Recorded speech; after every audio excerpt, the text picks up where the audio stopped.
Transition, ou l'art de valoriser vos transitions professionnelles, quel que soit votre âge et quel que soit votre secteur d'activité.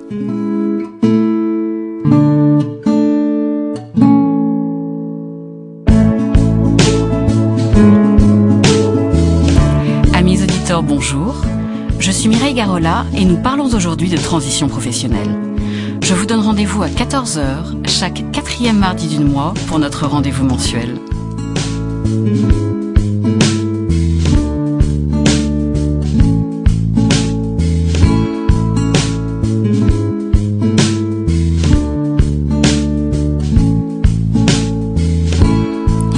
Mon invité aujourd'hui est Fabrice Midal, philosophe, auteur et fondateur de l'école occidentale de méditation. Notre propos aujourd'hui va consister à demander à Fabrice de partager ses réflexions pour nous aider à passer une période extrêmement difficile pour les demandeurs d'emploi et pour les gens qui sont en transition professionnelle, qui est la période de l'automne. Fabrice, bonjour. Bonjour. Donc, ce que je vais vous demander de faire peut-être, on va prendre des questions extrêmement pratiques, petit à petit. Je vais prendre le problème peut-être avec le tout petit bout de la lorgnette et vous faire réfléchir et vous demander de partager avec nos auditeurs toutes les choses, toutes les prises de recul et toutes les réflexions que vous pourriez avoir pour les aider d'abord à passer une période peut-être un peu difficile en termes de temps dans l'année, ensuite en termes de position dans leur vie, ensuite en termes de position dans leur société et enfin en termes de repères tout court. Seriez-vous d'accord ? Tout à fait. Donc, ce que je remarque dans ma pratique tous les jours aujourd'hui, c'est que la période de l'automne est une période excessivement difficile pour les gens qui sont soit en questionnement professionnel, soit en transition, soit en recherche d'emploi. Est-ce que vous auriez quelque chose, soit en termes de méditation, soit en termes de philo ? Alors, je sais que c'est pas forcément extrêmement adapté parce que ce ne sont pas des trucs et des recettes, mais quelque chose qui pourrait les aider déjà à faire la transition sur cette période de l'année. Non, moi j'aurais rien à dire sur cette question du moment de l'année et particulièrement de ce qui peut être un élément utilitaire pour répondre à un problème. Tout à fait. L'enjeu de mon livre, comment la philosophie peut nous sauver, essaye de prendre le problème à sa racine. Comment la philosophie peut nous sauver aujourd'hui. Et elle peut nous sauver en nous libérant de l'impossibilité de questionnement qui marque notre temps. Et notre temps est marqué par une très grande difficulté à pouvoir questionner. Et ça se marque peut-être par le fait que nous vivons le temps des experts. C'est tout à fait frappant que nous regardons avec un peu de surprise et même un peu de mépris la manière dont les rois, autrefois, avant de prendre une décision, consultaient des astrologues qui leur disaient ce qu'ils devaient faire. On trouve ça profondément irrationnel. C'est vrai. Alors aujourd'hui, les dirigeants, nos chefs d'État, mais aussi les dirigeants de grandes entreprises, avant de prendre des décisions, consultent des experts qui leur disent ce qu'il faut faire. Et les experts se trompent régulièrement. Ils ne font pas beaucoup mieux que les astrologues d'autrefois. On l'a vu avec la crise des subprimes et nombreuses autres crises que les experts n'ont pas du tout vues. Leurs prévisions sont pas du tout certaines pour des raisons intrinsèques, c'est-à-dire que sans doute on ne peut pas tout rationaliser de la réalité du monde. La réalité du monde est complexe et que l'exigence de rationalité, c'est de reconnaître la limite de la pensée.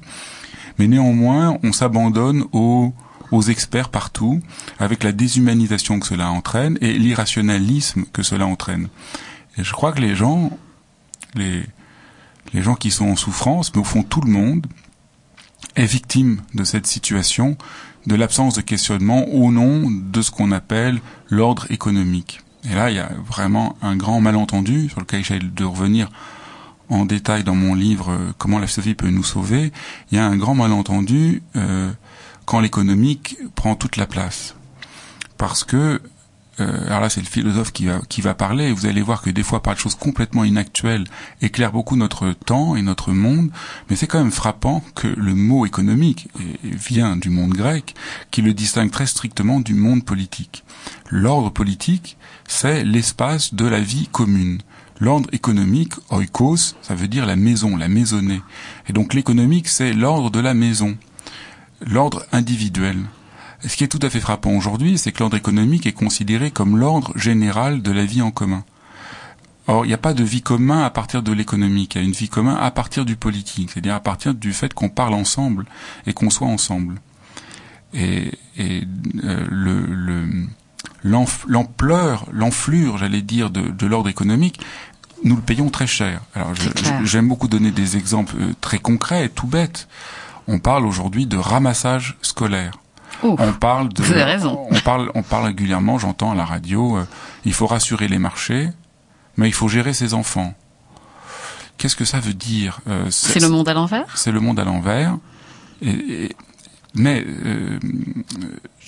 là où je peux répondre à votre question, c'est je pense que nous en payons le prix fort dans notre vie tous les jours. C'est-à-dire, individuel. On a l'impression que d'un côté, il y aurait les gens qui ont des difficultés, ce serait juste de l'ordre intime, sans voir que ils sont aussi victimes, nous sommes tous victimes, disons, de ce règne des experts qui nous désapproprie de notre propre existence et qui oublie la dimension la plus profonde humaine, la dimension politique de vie en commun. Donc ça, je pense que ça crée un vrai problème, et que je crois que c'est alors évidemment, ça donne pas une réponse immédiate à quelqu'un qui se trouve dans une situation difficile, mais ça peut être quand même un soulagement de se rendre compte que nos problèmes ne sont pas que des problèmes personnels, psychologiques, mais nous sommes aussi victimes d'une violence sociale d'autant plus redoutable qu'elle se présente sous un visage avenant. On n'a pas du tout l'impression d'une société de consommation, d'une société facile et d'une société du bonheur. Oui, on n'a pas du tout l'impression. On ne voit pas cette violence que ça implique. On voit pas on dit ramassage scolaire, c'est pas si important. On a du mal à voir les conséquences dramatiques de ce changement de vocabulaire. Alors j'ai travaillé longuement avant de faire ce livre, Comment la philosophie peut nous sauver, sur la construction du nazisme. Et j'avais été vraiment frappé de voir que le nazisme s'est établi en partie, comme le soulignait le linguiste Klemperer, par un changement de vocabulaire. En changeant les mots, les gens avaient du mal à pouvoir penser la violence qui se passait. Alors vous savez, par exemple, au lieu de dire qu'on assassine tous les handicapés, on parlait de mort miséricordieuse, par exemple. Et bon, puis après, vous avez la solution finale, qui ne serait pas pour la solution. Donc, doucement, on change les mots, et doucement, ça empêche de voir la réalité. Moi, je me demande aujourd'hui en quoi... Si on n'est pas dans un changement de paradigme à nouveau. Oui, en quoi le changement de mots, par exemple, de parler de ressources humaines. Ce mot est épouvantable. Oui, ce mot est épouvantable, je suis d'accord avec vous. Déjà, parler de ressources naturelles est déjà très étrange, mais on devrait parler de richesse humaine. Il devrait y avoir des responsables de richesse humaine plutôt que des responsables de ressources humaines. Ça serait déjà complètement une autre manière d'aborder la chose. Bien sûr. Et donc je crois qu'un être humain, quand il est un être humain ordinaire, ne peut pas ne pas souffrir d'être considéré comme une ressource, parce qu'il n'est pas une ressource. Donc il y a une violence là qui est extraordinairement féroce, et je crois... Et qui déstabilise beaucoup. Je crois qu'il faut commencer par accepter de voir cette violence dont nous souffrons. Et disons, voilà, moi je peux pas tout faire, mais disons mon travail a été essayer de décortiquer ce qui se passe qu'on ne voit pas et qui participe de cette extraordinaire violence. Pour rebondir sur votre propos, je vois tous les jours des gens qui sont soit en questionnement professionnel parce qu'ils subissent à l'intérieur de l'entreprise cette forme de violence, harcèlement, mal-être, enfin on lui donne différents mots qu'on veut en fonction du degré, ou qui sont à l'extérieur, et ce dont je m'aperçois tous les jours, c'est que, et c'est peut-être pour revenir sur un point de vue individuel, ce dont vous parliez d'un point de vue sociétal, la personne aujourd'hui, que ça soit un homme, une femme, un jeune adulte ou un senior, tout le monde se définit par rapport à une activité économique et par rapport à une activité dans une entreprise, un métier, un secteur, un titre. Résultat, quand la personne ne fonctionne plus dans cet environnement qui est devenu quelque part son environnement de référence, on a une certaine forme de perte d'identité, on a certainement une perte de repère et la personne a l'impression qu'elle ne vaut plus rien. Comment est-ce que la philosophie ou la méditation ou toute autre forme d'intériorité, de questionnement ou de réflexion pourrait les aider à se réapproprier qui ils sont et leur véritable place, d'abord vis-à-vis d'eux-mêmes et ensuite dans la société et enfin dans l'économie? Je pense que vous avez tout à fait raison de souligner comment on peut se réapproprier à soi-même. Tout à fait. Car on est désapproprié. Je crois que mais je crois qu'il faudrait réussir à voir que perdre son métier est un cas particulier d'un phénomène plus général, qu'au fond, les gens qui ont un métier sont aussi, très souvent, aussi désappropriés. Parce que tout à fait. Quand ils ne peuvent pas accomplir un métier véritable, dans lequel ils peuvent s'accomplir, mais qui ne sont plus que un rouage. Je vais y revenir. Ils travaillent certes, mais ils ont vraiment le sentiment d'être désappropriés. Et je crois que ça c'est voilà, c'est un paradoxe très surprenant parce que à la fois cette désappropriation qu'induit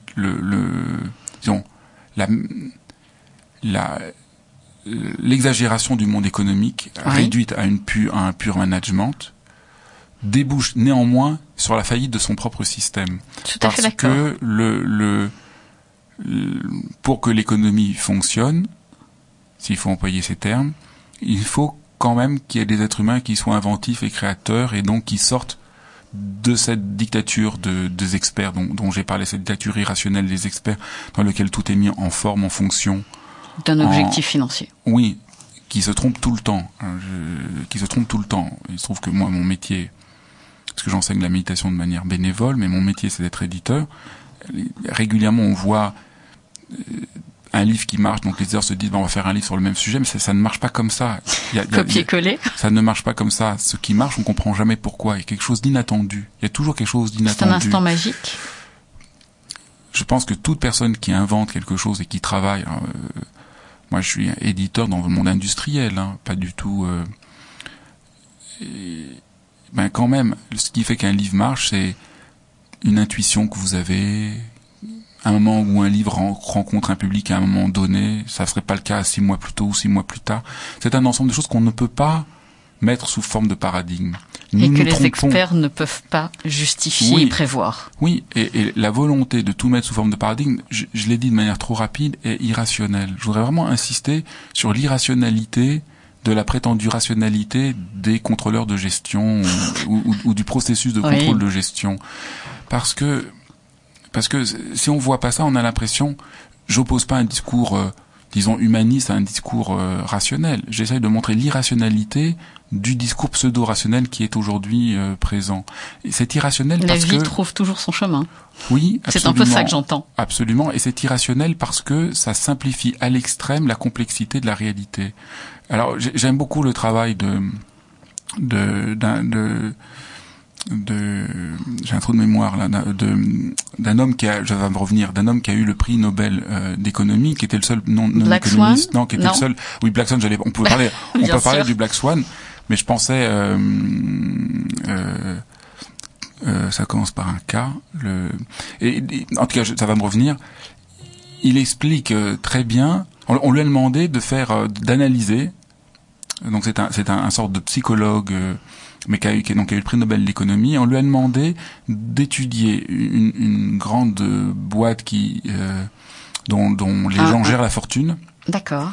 De voir qui était le meilleur, de mettre ça sous forme d'équation pour pouvoir récompenser vraiment le meilleur conseiller de gestion. Donc il avait 13 ans d'analyse de toute la société et de tous les gens qui y travaillent. Et après avoir passé beaucoup de temps à mettre tout ça, à analyser en détail, il a dit, chaque année, donc vous récompensez par des bonus extraordinaires les meilleurs. En fait, vous ne récompensez que le hasard. il n'y a aucune possibilité que quelqu'un puisse, dans la complexité économique, pouvoir décider justement. Et après, il a essayé de montrer que toute l'économie fonctionne sur l'idée que les gens vont prendre des décisions rationnelles et logiques, ce qui n'est absolument pas le cas. Et ils ont fait une étude tout à fait amusante où on donne à quelqu'un $1, $10 billets de $1, et il doit à quelqu'un d'autre en donner un certain nombre. Cette personne, s'il peut refuser, si elle refuse les dollars qu'on lui donne, la première personne qui les donne n'aura plus rien. C'est une théorie du menteur monétarisée.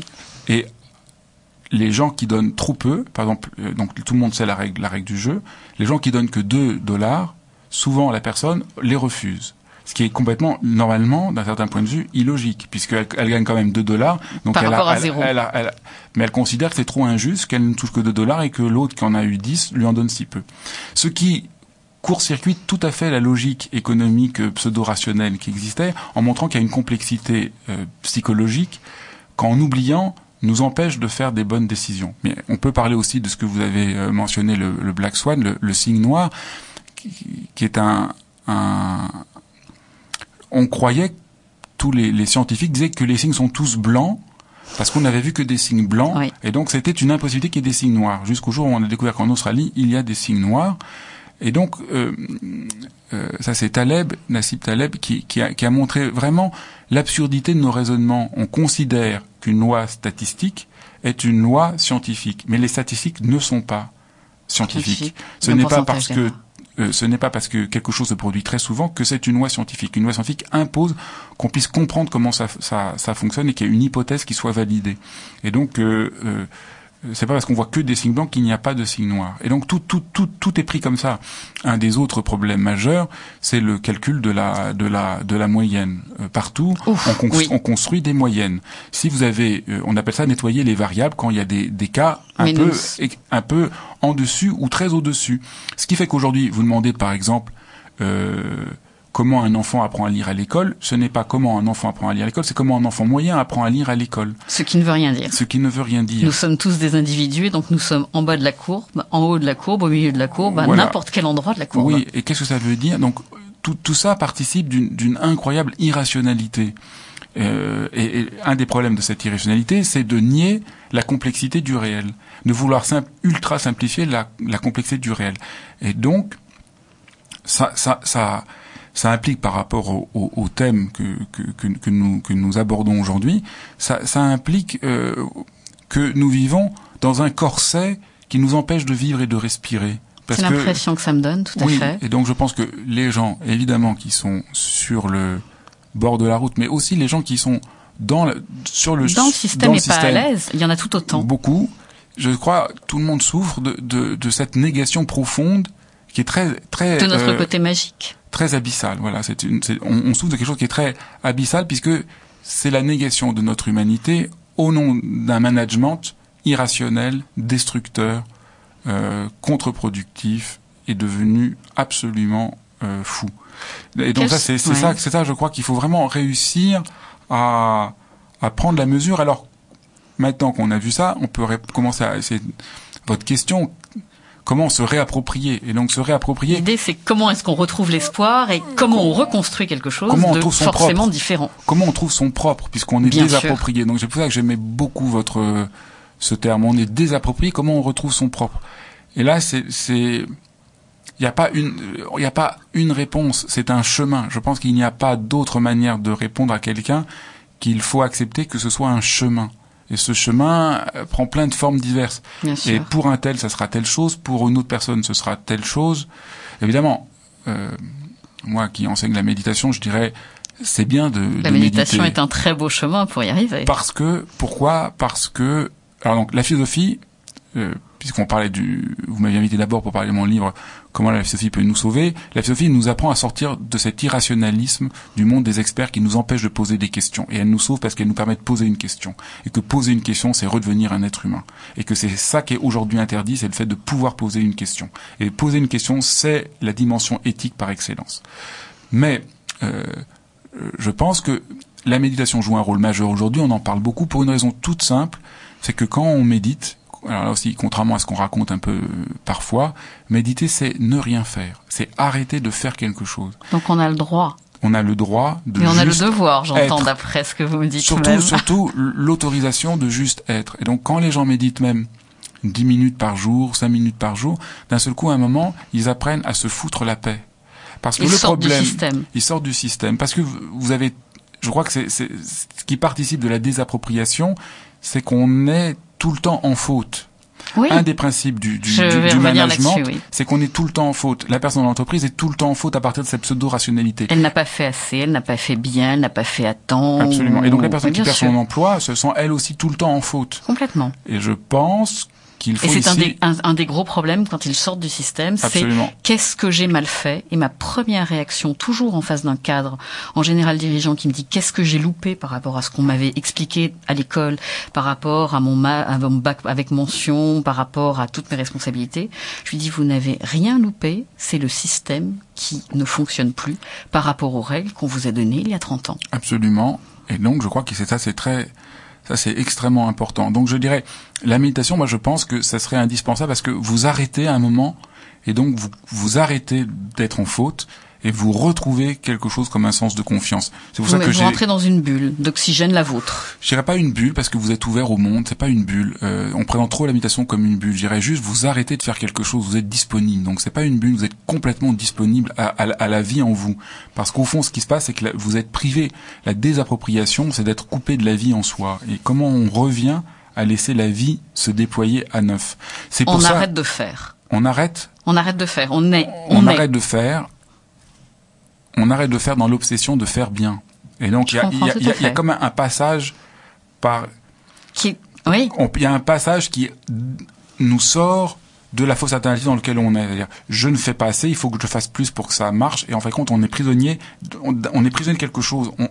Il faut recadrer autrement la chose. Je pense que c'est le travail principal que vous avez souvent à faire avec les gens qui viennent vous voir. C'est comment on est prisonnier d'un cadre, il faut recadrer. Comment on change de cadre. On change de cadre. Et donc, d'un certain point de vue, très, très simplement, juste en méditant, vous arrêtez quelque chose et cela vous permet d'avoir une autre perspective. La nature ayant horreur du vide, ça permet de réinventer quelque chose d'autre. Oui. Et effectivement, comme vous le disiez, mes clients, quand je leur explique qu'il faut pas forcément méditer, mais arrêter de fonctionner selon des règles qui ne fonctionnent plus, le passage et la transition est comme toujours, et encore plus pour des gens en milieu de carrière, quelque chose d'extraordinairement anxiogène et de comment dirais-je, désagréable physiquement et moralement, parce qu'ils ne sont plus dans la production et qu'ils n'ont plus l'impression d'exister. Et là, on en revient à notre position sociétale que vous avez évoquée en début d'émission. Alors après, il y a un autre point, je crois, qui est crucial, c'est que nous vivons dans une fausse idée de ce que serait la réussite, que la réussite serait qu'il n'y ait aucun problème, aucune crise, aucune difficulté.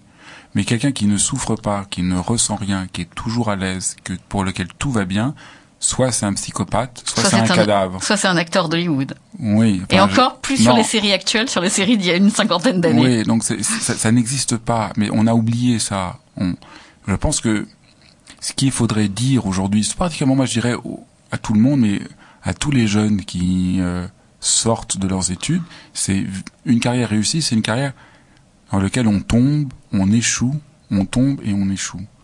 Merci. Sans échec, ça va décomplexer énormément de nombreux de nos auditeurs. Mais sans échec, bien sûr. On ne crée rien. Et la vie n'est pas une autoroute. Donc, un échec, un accident, des fois, nous impose de redonner sens autrement, de repenser autrement. Vous voyez, c'est pas loin de ce qu'on a dit au début. Tout à l'heure, on a commencé l'émission en parlant de cette dictature de la rentabilité qui déshumanise dans le souci que tout contrôler. Oui. Mais au niveau personnel, le souci de tout contrôler est faux. Bien fou. sûr. Nous sommes obligés d'accepter que nous pouvons souffrir. J'aime beaucoup Cioran, c'est un philosophe qui disait « Un être humain qui ne se roule pas par terre en pleurant n'est pas un vrai être humain ». Et je trouve que je pense que quelqu'un qui souffre, ça peut être très bien qu'à un moment il explose en sanglots ou qu'il soit dans une colère folle, qui fasse l'épreuve de la violence qu'il subit pour pouvoir à partir de là réinventer sa vie autrement, réinventer quelque chose. Mais il va pas réinventer, contrairement à ce qu'on croit, par une décision volontaire, je vais réinventer en faisant ceci ou cela. Il y a quelque chose qui va se transformer en lui. C'est la magie de on ne cherche pas, donc on trouve quelque chose et on en fait quelque chose. Il y a une deuxième dictature, en plus de l'économie que vous avez donnée à mots couverts, qui, moi, je vois, est très importante sur chaque individu, qui est la dictature du bonheur. Les gens sont censés être responsables de leur réussite, de leur carrière, de leur famille, de leur argent. Et quand ils n'y arrivent pas, on leur explique qu'ils dysfonctionnent et qu'il faut qu'ils aillent voir un psy, qu'il faut qu'ils aillent voir un psychiatre, un psychologue, quelqu'un d'autre, et que quelque part, c'est qu'ils n'ont pas réussi, ils ne sont pas normaux. Et je trouve que cette nécessité d'être heureux et de réussir, mais avant tout d'être heureux, c'est une responsabilité que je trouve très difficile à supporter. Qu'en pensez-vous? Oui, il y a un piège du bonheur comme idée dans lequel on n'aurait pas de crise à venir, qui est paradoxal parce que tous les penseurs qui tentent de penser la question du bonheur, aussi bien les psychologues que les philosophes, puisqu'au fond c'est une question qui apparaît avec Aristote, mais qu'on trouve aujourd'hui beaucoup dans la psychologie positive. Oui, tout à fait. Disent absolument le contraire de cette dictature. C'est très étrange. C'est-à-dire, la dictature du bonheur est une dictature parce que justement, on ne questionne pas du tout la question du bonheur. Parce que c'est un postulat. Oui, je dirais aux gens, lisez même, par exemple, le livre du professeur à Harvard, Tal Ben-Shahar, L'apprentissage du bonheur, qui est un livre tout à fait aidant, très très très constructif, et il va montrer justement que le bonheur, c'est pas du tout ce que les gens croient, et donc avec des analyses scientifiques. Donc je dirais le problème c'est pas le bonheur, le problème c'est imposer un bonheur abstrait. Au fond c'est complètement abstrait, c'est idéologique. On impose aux gens vous devez être heureux, mais on leur dit absolument pas le contenu, on leur montre pas du tout. Tout à fait. Or, on leur montre une image de film et on leur dit c'est ça. Et donc ça participe aussi d'une désappropriation. Il faudrait montrer que le bonheur, au contraire, c'est l'invention de son propre chemin. Et là, c'est les outils de la psychologie positive sont précieux parce que ils vont à l'encontre de beaucoup d'idées du sens commun. Vous savez, par exemple, il y a plein d'idées que j'aime beaucoup dans la psychologie positive. Une idée, c'est tout ce que vous pensez qui va vous rendre heureux, vous vous trompez parce que vous ne pouvez pas savoir à l'avance ce qui va se passer. Et que donc tous les gens qui pensent, si jamais il m'arrive ça, ça va être la catastrophe. Quand il leur arrive ça se passe pas du tout comme ils l'avaient pensé. Et la crainte que nous avons de ce qui va nous arriver est pire que ce qui se passe. Que ce qui nous arrive réellement. Effectivement. Et donc des gens donc voilà, donc ça c'est vous voyez, il y a plein de choses comme ça. Donc la question du bonheur nous trompe parce qu'elle n'est pas éprouvée, elle n'est pas élaborée, elle n'est pas pensée. Et on rejoint à nouveau ce que je disais au début de l'émission, comment il y a une sorte de dictature dans l'impossibilité de questionner. Et nous sommes vraiment dans ce temps où juste on veut des pseudo-chiffres qui nous disent ce qu'il y a à faire et qui nous libérerait de l'exigence de la liberté. Or, c'est pas possible. C'est exactement ce que je ressens en face de mes clients tous les jours. Donc, au fond, que pour tout le monde, c'est comment réinventer la question de la liberté. Et la question de la liberté, c'est toujours un risque. On ne peut pas éviter le risque d'être libre. Fabrice Midal, je vous remercie. Amis auditeurs, je vous retrouverai avec grand plaisir le mois prochain.